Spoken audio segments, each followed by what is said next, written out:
I get inspired by people like Murli sir, Lakshmi Narayan garu. So ఇలాంటి వారితో ఈరోజు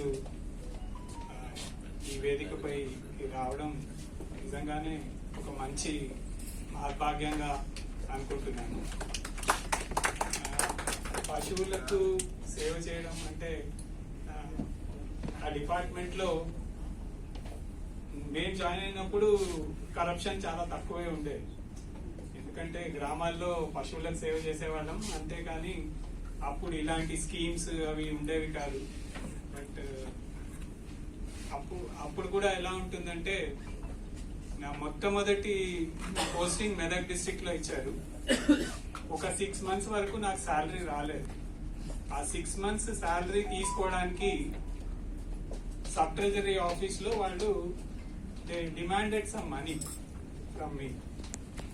college నుంచి కొత్తగా వచ్చాం కాబట్టి నేను ఎందుకు ఇవ్వాలి అని ఎదురు తిరిగి ప్రశ్నించడం జరిగితే, ఓ అలా అయితే నీ సర్వీస్ లో నీకు జీతమే రాదు. I fought for 2.5 months. I refused to give bribe. And వాళ్ళు ఏవో పొరీలేయడం, లాస్ట్కి వెళ్ళి ఇంకా ట్రెజరీ ఆఫీసర్ని కలిసి, సార్ రూల్ ప్రకారం మీరు 1 week లో బిల్ క్లియర్ చేయాలి లేదా రిటర్న్ చేయాలి, ఎందుకు మీరు ఇవ్వట్లేదు, దానికి కారణం అన్నా చెప్పాలి అని ఇట్లా మీ వాళ్ళు డబ్బులు డిమాండ్ చేశారు. అది ఇవ్వడం నాకు ఇష్టం లేదు అంటే ఆయన సరే అని ఒక 1 month లో నాకు 6 నెలల శాలరీ ఇవ్వడం జరిగింది. That was my first interaction with corruption. అది సర్వీస్ అంతా అలాగే కొనసాగుతా ఉంది. ఆఫీసర్స్ కూడా ముక్కుసూటిగా ఉండేవాళ్ళు పడరు, ఎస్ బాస్ అనే వాళ్ళే కావాలి. ట్రైనింగ్ సెంటర్లో ఉంటే వెటర్నరీ అసిస్టెంట్ ట్రైనింగ్ కండక్ట్ చేశాను. I was more interested in training. I was heading the state management training institute for life stack development. So veterinary assistants గా ట్రైనింగ్ ఇస్తే నా దగ్గర పనిచేసిన వాళ్ళే చాలా మంది అటెండర్స్ గా కూడా వాళ్లకు ప్రమోషన్ గా వెటర్నరీ అసిస్టెంట్ గా వాళ్ళకి 1 year కోర్స్ ఉండేది. వాళ్ళు రెగ్యులర్ గా ఇంటర్మీడియట్ పాస్ అయి వచ్చిన వాళ్ళు కూడా ఓపెన్ కేటగిరీలో వచ్చారు. వాళ్ళిద్దరిని ఒక దగ్గర కూర్చోబెట్టి, వీళ్ళకేమో వర్క్ ఎక్స్పీరియన్స్ ఉంది, చదువు మర్చిపోయారు, అటెండర్ గా కంపాషనేట్ అపాయింట్మెంట్ అవి చేస్తున్నారు. వాళ్ళని మెరిట్ లో ఇంటర్మీడియట్ పాస్ అయి వచ్చిన వాళ్ళని ఒక దగ్గర కూర్చోబెట్టి చేస్తే డిపార్ట్మెంట్ వాళ్ళు, వాళ్ళకి పని తెలుసు కానీ సబ్జెక్ట్ రాదు.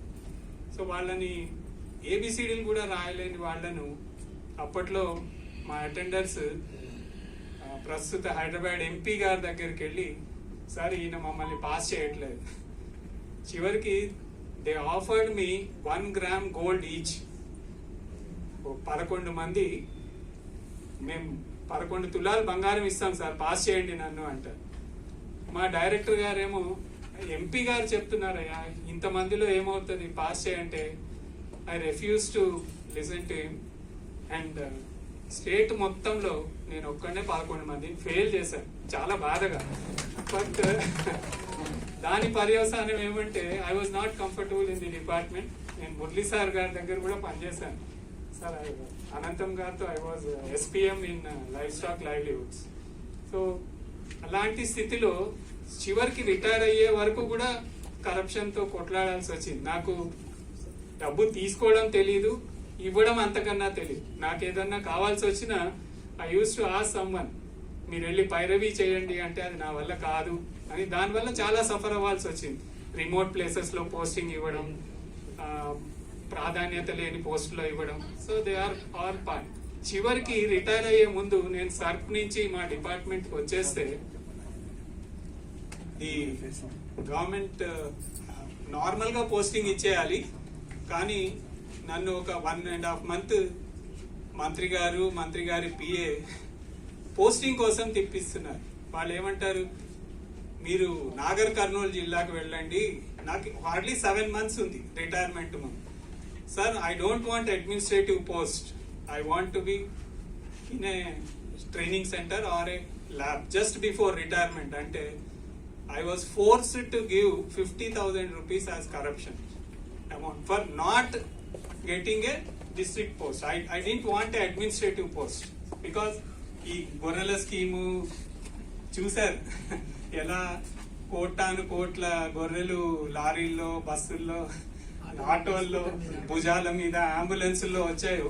So I don't want to involve my self in that. But అత్యంత బాధాకరమైన విషయం, నేను డబ్బులు ఇవ్వాల్సి వచ్చింది.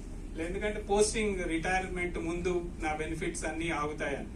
కానీ సంతోషం ఎప్పుడు వేసింది, ఎవరైతే నా దగ్గర డబ్బులు తీసుకున్నారో ఆయన ఒరెల స్కీమ్ లో ఇప్పుడు అరెస్ట్ అయ్యి జైల్లో ఉంటే అదొక రాక్షసానందం పొందడం జరిగింది. అప్పుడు అనుకున్నా, ఓహో నా డబ్బులు ఇలా ఆయనకు శాపంలా మారాయి. సో కరప్షన్ అనే పదం ఎందుకో మొదటి నుంచి నచ్చలేదు. ఇంకొక చిన్న విషయం ఏంటంటే, నా సర్వీస్ లో జాయిన్ అయిన కొత్తలో ఏదో తెలిసి తెలియక ఒక చిన్న అమౌంట్, ఒక 1000 రూపాయలు ఎంతో నేను తీసుకున్నాక మా మిస్సెస్ కి she got high fever and she said మనకు ఈ డబ్బులు పనికిరావు. So that was the starting point. ఆ రోజు నుంచి తర్వాత ఎప్పుడు I can proudly say that I have not taken any money from anyone. So, ఇలాంటి చిన్న ఎక్స్పీరియన్సెస్ మేము అతిగా ఎక్స్ట్రాడినరీగా పనిచేయలేదు. మాకు అలాట్ చేసిన ప్రతి డ్యూటీని మనస్ఫూర్తిగా శక్తి వంచన లేకుండా చేయడానికే ప్రయత్నించాం. వీలైనంత వరకు ప్రిన్సిపల్స్ కి కట్టుబడి ఉన్నాం. ఇప్పుడు ఈ ఆర్గనైజేషన్ తో అసోసియేట్ అవ్వడం చాలా సంతోషంగా ఉంది. భవిష్యత్తులో ఏ రకంగా నేను సహాయపడగలమో చూసి I thank one and all for. Okay sir.